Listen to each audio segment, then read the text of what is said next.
reprenant la route, je décide d'appeler Samantha, mais elle ne me répond pas. C'est pourquoi je lui laisse un message et la préviens que j'irai chercher Théo à la sortie de son école. Une demi-heure plus tard, je reçois un SMS de sa part. « Ok, merci de m'avertir. Dès ce soir, je partirai chez ma mère passer le week-end. J'ai besoin de me ressourcer. Serait-il possible pour toi de garder Théo, exceptionnellement ? J'allais justement te proposer de l'emmener avec moi à Paris. Le patron de Leïla a appris que Julien a été arrêté. Il lui a demandé de revenir travailler. Elle nous invite chez elle et souhaite nous amener au marché de Noël, placé sur les Champs-Élysées. »« C'est alors sérieux ? Tu me quittes vraiment ?» relance-t-elle. « Oui, je crois avoir été très clair hier. J'ai parlé avec Théo. Même s'il a l'air de prendre plutôt bien la situation, il l'accepte. Il ne souhaite pas que je sois malheureux. À tes côtés, je l'étais ces derniers temps. Approuve que je ne le suis plus désormais. Je te souhaite vraiment de retrouver le bonheur. » Après toutes ces années vécues à ses côtés, je l'imagine bien en train de pleurer sur son lit, à la maison. Pour qu'elle se décide à aller chez sa mère, c'est qu'elle doit enfin réaliser tout le mal qu'elle a fait autour d'elle. Avec sa mère, j'ai toujours été considéré comme un grand méchant loup, quoique. Ce n'est pas faute de m'avoir prévenu.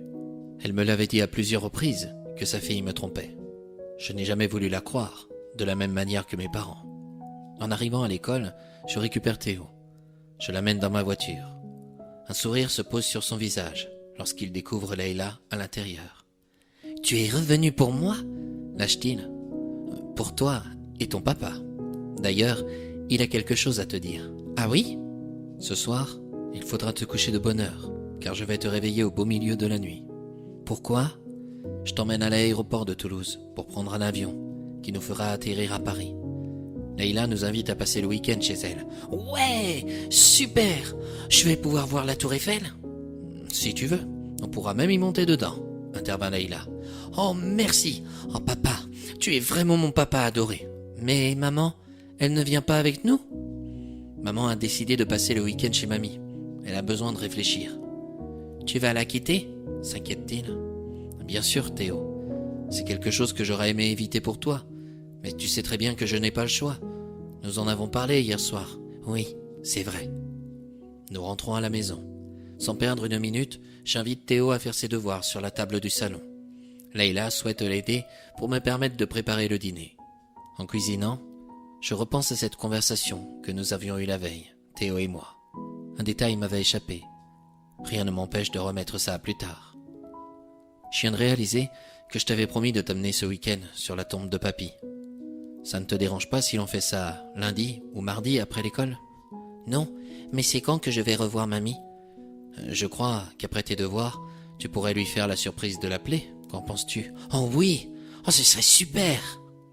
Ma remarque n'était pas tombée dans l'oreille d'un sourd. Lorsque ses devoirs furent terminés, je lui passe mon portable et lui permets d'appeler sa grand-mère. Ma mère est interloquée. Il me semble qu'elle pleure de joie en l'entendant lui parler comme s'il n'était jamais sorti de sa vie. Ils ont tous les deux des années à rattraper. Durant plus d'une heure, ils discutent sur divers sujets. Durant ce temps, je termine de cuisiner et de préparer la table. Ensuite, avec Leïla, je prends quelques vêtements pour ce week-end et tourne une machine pour laver le linge sale. Je suis heureuse, m'avoue-t-elle. Moi aussi, j'ai du mal à réaliser ce que je suis en train de vivre. Cependant, j'ai quand même une petite angoisse. Laquelle ? Vivre de mes rêves est une chose. Encore faut-il avoir les moyens pour ça. Je n'ai aucunement envie de retourner dans cette entreprise de BTP, où j'ai l'impression de perdre mon temps. Or, je ne vais pas avoir le choix. On a toujours le choix. Il suffit de le vouloir. Peut-être, mais tu oublies Théo. Comment puis-je subvenir à ses besoins sans ce travail ? Et pourquoi tu ne viendrais pas t'installer temporairement dans mon appartement à Paris ? Me propose-t-elle en me prenant par la taille. Tu es sérieuse ? Tu pourrais bien inviter Théo à passer une partie de ses vacances avec nous et le laisser retourner chez sa mère durant les périodes scolaires. Avec toi, tout paraît si simple. J'ai peur que Samantha refuse. Arrête de t'inquiéter pour elle. N'a-t-elle pas ce qu'elle mérite ? Oui, tu as sûrement raison.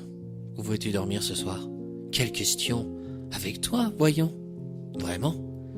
Tu ne souhaites pas attendre que nous soyons mariés pour... Tu plaisantes, j'espère, me coupe-t-elle. Dès ce soir, lorsque Théo dormira, j'ai envie que nous fassions des choses ensemble qui ne sont pas très catholiques. Oui, et plutôt très coquines. Dans mon esprit, je retrouve les images que j'ai vécues dans mon rêve, il y a 2 semaines. Je me demande si ce qu'il se passe actuellement est à nouveau bien réel. Je ne peux m'empêcher de l'embrasser sur les lèvres. J'ai très envie d'elle. Elle le remarque et je sens que c'est réciproque. On en rit comme des gamins. J'appelle Théo pour venir à table. Il parle toujours avec sa grand-mère et me dit « Mamie souhaite te parler ». Il me donne mon téléphone. À mon tour, je reste quelques minutes avec ma mère. Elle me propose de passer la voir la semaine prochaine et durant les vacances. Je lui déclare que ça risque d'être compliqué puisque je serai à Paris pendant mes congés. Cependant, j'essaierai de venir chez elle pour Noël. En ce qui concerne la semaine prochaine, il n'y aura aucun souci. Avec elle et Théo, nous nous rendrons ensemble sur la tombe de mon père. Lorsque je raccroche, je regarde Théo qui discute avec Leïla. On a vraiment l'impression qu'ils se connaissent depuis toujours, ces deux-là. Je le vois sourire et elle aussi.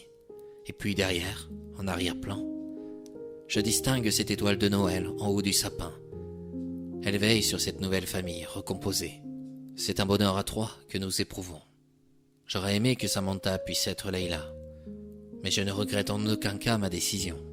On ne peut pas forcer les gens à être ce qu'ils ne peuvent pas être. On ne peut pas non plus les obliger à s'oublier. Par tout ce dont j'ai vécu ces dernières semaines, j'ai appris une chose. Quand on aime une personne, on ne doit pas mentir sur ce qu'on est en réalité. La vérité finit toujours par éclater. Et souvent, elle peut rendre triste, voire dépressif, des individus qui ne demandaient rien d'autre que d'être aimés. De même, on se doit d'accepter la personne que l'on désire telle qu'elle est. On doit aussi prendre du temps pour apprendre à se connaître et ne pas se laisser influencer par les calomnies. Depuis quand notre liberté de penser ne nous appartient-elle plus? Avec Leïla, tout va vite, mais je veillerai durant ces prochaines semaines à ne pas brûler les étapes. Je lui dirai sereinement tout ce que j'aimerais partager avec elle. Elle a envie de m'aider à réaliser mes rêves les plus fous, mais sans qu'elle le sache, j'en concrétise un, celui de l'avoir près de moi, comme compagne. Avec Samantha, je n'ai jamais songé au mariage, car je savais tout au fond de moi, sans vouloir l'admettre, que notre histoire se finirait tôt ou tard. C'est étrange pour moi d'y penser aujourd'hui. J'ai toujours été opposé à ça. Pourtant, avec elle, je désire me surpasser et vivre des instants inoubliables. Je veux profiter de ma vie à fond. Serait-ce la force d'aimer? Non. Je crois que c'est plutôt le fait de se sentir aimé et apprécié pour ce que l'on est, et non pour ce que l'on fait ou l'on attend que vous soyez.